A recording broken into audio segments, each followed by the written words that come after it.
Welcome back, guys. It's wonderful to have your company. Do you remember over the last few videos, without a shadow of a doubt, over these last 6 months, I've sensed at times that the innate and spirit have been saying to me, we're changing the conversation.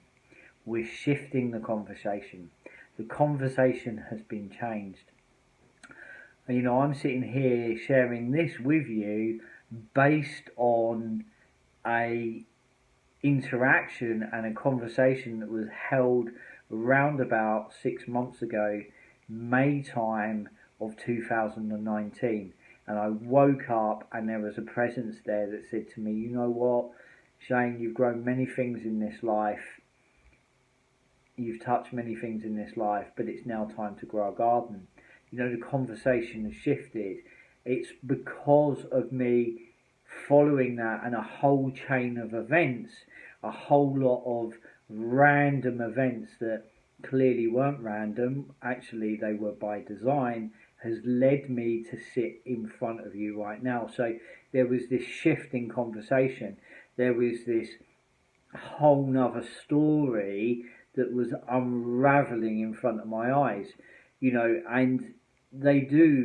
and they have made it really clear that the conversation is shifting. Actually, now the conversation has shifted. It's changed. When we look out into the world around us, the world that we see, it's built on a story. I can really feel that, Spirit are saying, right, okay, is that story working? Is that story serving us? Everything that kind of holds the world together, in the way that we move through it, the way that we interact with it every day, what brings all that together, what holds all that together is a story. And the question is it working? I'm not so sure that it is. So Spirit's answer, the innate answer is, okay, so let's change the story. As I say, over these last few months, I can really feel them in every conversation, that the conversation is shifting, it's changing. Every act that comes from a place of interconnection, and that's what is being rewoven into the world, is, as I've said in some of the previous videos, is we're moving away from a time of individuality, a time of I, into a time of us, into a time of we, into a time of community. Every act that comes from that place of interconnection is a spiritual act, but also it's a political act, because the world around us is built upon that story. By acting from a different story, we're disrupting that psychic substructure of our old mythology, and what we're beginning to offer is a whole new alternative, a whole new story. I can remember recently hearing a gentleman say this, and as if, I see this as if I'm speaking to a choir. A choir can make the most incredible music together. The louder we sing it, the more people will be able to hear it. And maybe when the world is working and their story is still working really well, they're not going to be interested. Why would they? Their story's working. So why would they be interested? Why would they want to listen? But the thing is, the innate says, as we look out into the world, as you look out into the world right now, from wherever you are listening to this, wherever you are hearing this, as you look out into the world, what is it you see? What is it that you feel? What is it that you sense deep inside of you? What is it that you feel in your heart? And then ask yourself, is that story working? Because that story, in all honesty, isn't working very well. And it's not going to work very well. It's going to work less and less well. Unless you believe a finite planet can accommodate infinite growth. That story is not going to work. That story is doomed. And it's going to fall apart. And as it falls apart, which is what I said a few videos back, it's like the world is having a nervous breakdown. And as it falls apart, people on a personal level and their story is also going to fall apart. But yet, that can give birth to a whole new way and to a whole new beginning. You know, there's that really incredible quote that when everything's falling apart, actually it can be falling into place. There's an opportunity for healing within crisis, and I see it all of the time within my work and the way that I work as a consultant, working with the innate in the way that I do at the level I do. I see the most incredible opportunities for healing through crisis. But it's almost like sometimes we arrive in crisis because we've not been listening. It's not always the case, but because we've not always been listening, so the universe gets louder, the situations around us get louder and louder. And I think it's the same for a planetary story that I believe, you know, that story is falling apart. The world, when you look out there, what do you see? What do you experience? What do you feel in your heart? And there's going to be more and more people, you know, that are affected by that. And more people are going to be open to something new. This is the opportunity for something new to be born out of these times. You know, right now, we are in a time of huge transition. I think another beautiful way of looking at that is that you could say that we're in reunion, reweaving a reunion of heart and mind, but working together and moving from harm to healing, a reweaving of matter, the physical and spirit together, learning that and relearning. That's the important point. Or remembering, even better, thank you. Remembering, because it's their words, this is their message. Remembering that the sacredness that we feel in the world is not down to some outward force entirely. It's something also that's within us. And it's about gently knowing that we are interconnected, that as we revalue our connection to that sacred, to the land, and remember, you know, working with our hands and our hearts and regaining the value of the material. You know, last night I made myself supper, and it's such a simple act, but how many of us really embraced that act from the place that it comes from? You know, so many people hurry and rush through their day and hurry and rush through their meals. You know, I sat there and I had spinach, winter salad, potato and sauerkraut that I made a few months back, and it was kicking, it was fully alive. And I looked at that plate and I thought, well, that's incredible. All of that's come from some toil, and it's all come from the land. It's all come from this relationship that I've fostered and nourished and cultivated That's an incredible thing. How many people say grace now? And sit together and come together, be present as they sit and share that meal. Breaking of bread is a timeless gift, a tradition that we've had since the beginnings of time. Are we losing? Sorry, are we losing these sacred gifts? And I think we're moving into a time where our hearts are calling them back.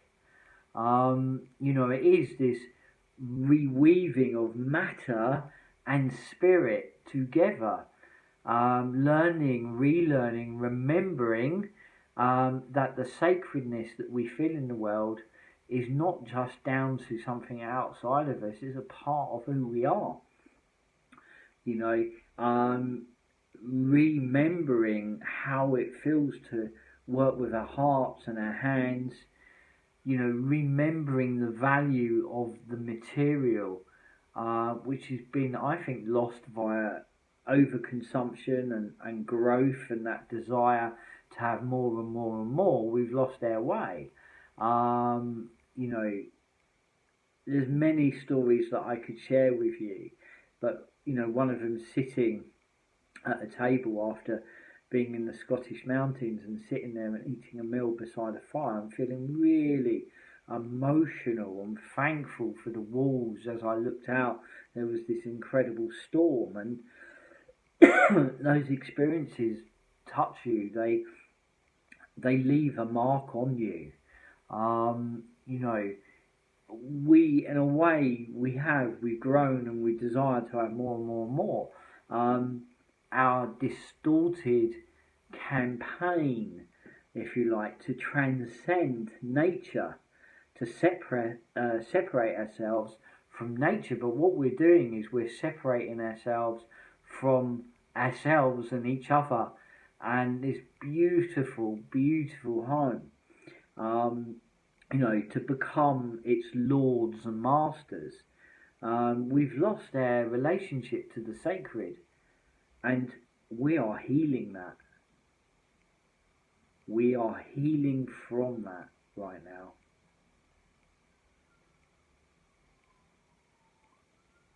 We've been looking for sacredness everywhere, but where is it?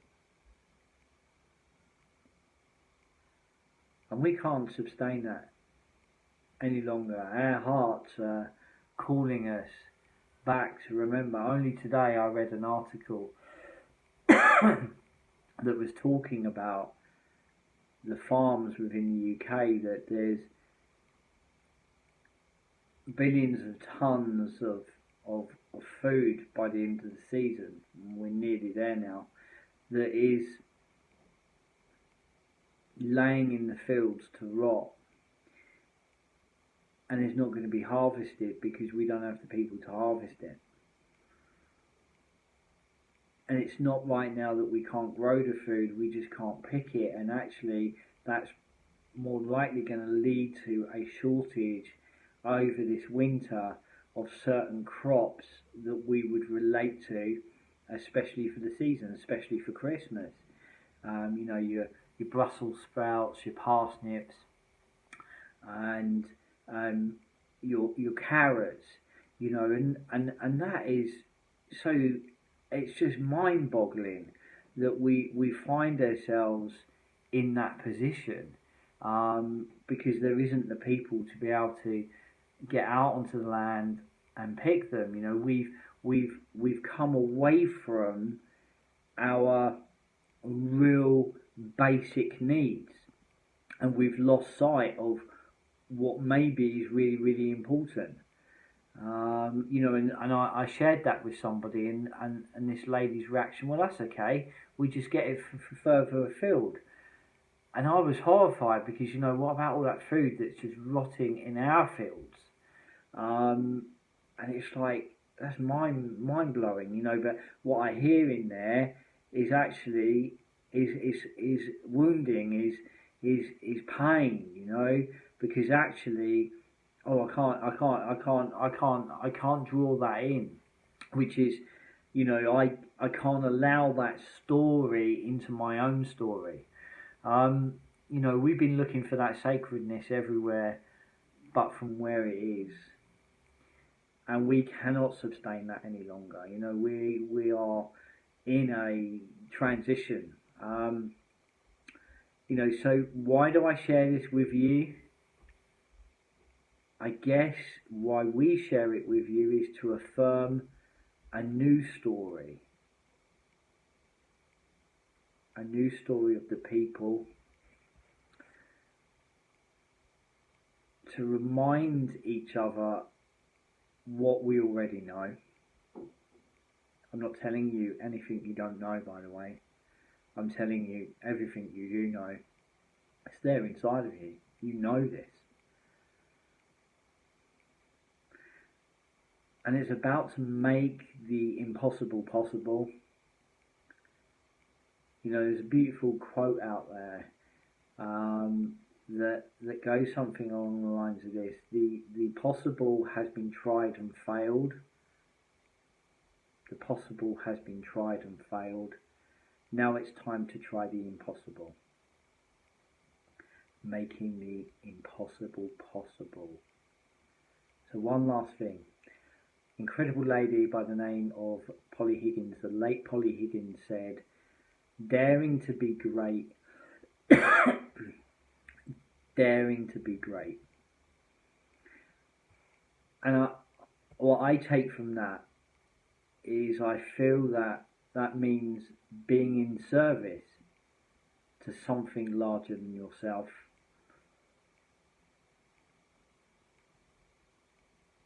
You know, I would offer that as a way forwards, a formula for accomplishing the impossible.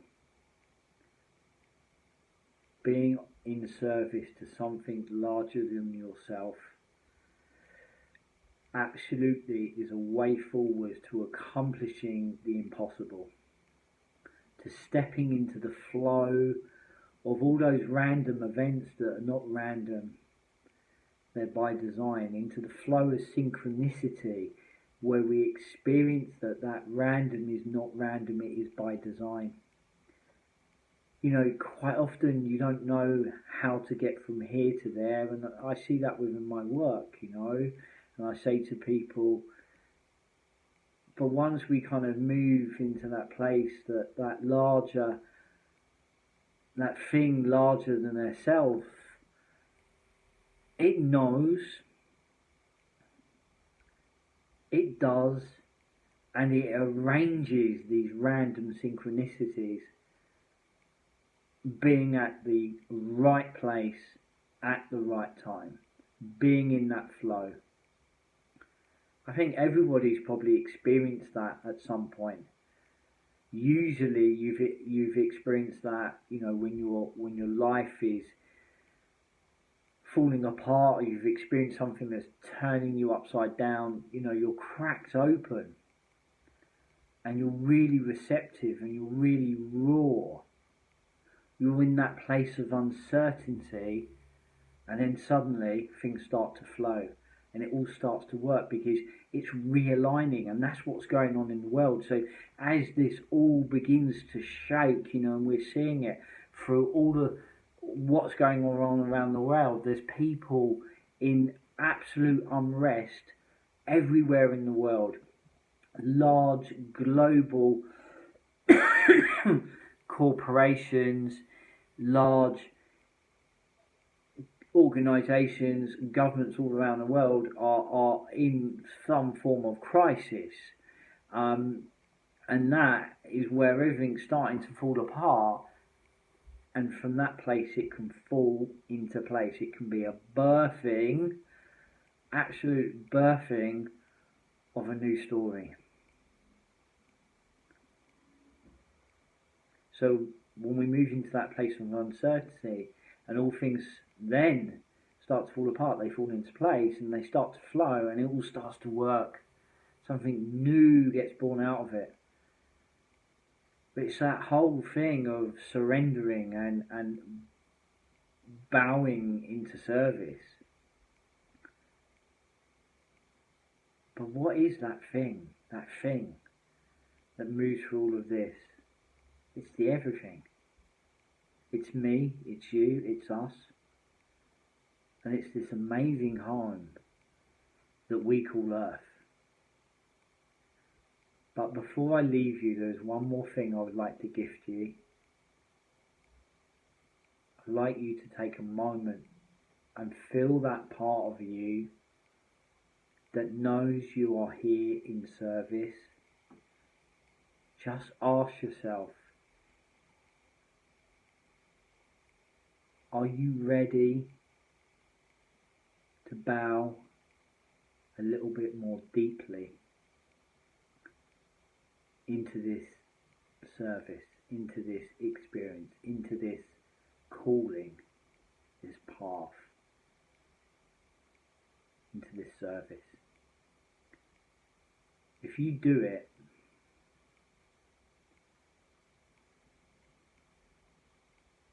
and it comes from deep inside of you, I predict that you will experience an unexpected opportunity to act upon that intention. That's what's led me here. This is a whole lifetime of work moving through me, a whole lifetime of them showing, nourishing, nurturing, teaching, helping me remember. And I'm squarely standing at that place of alignment.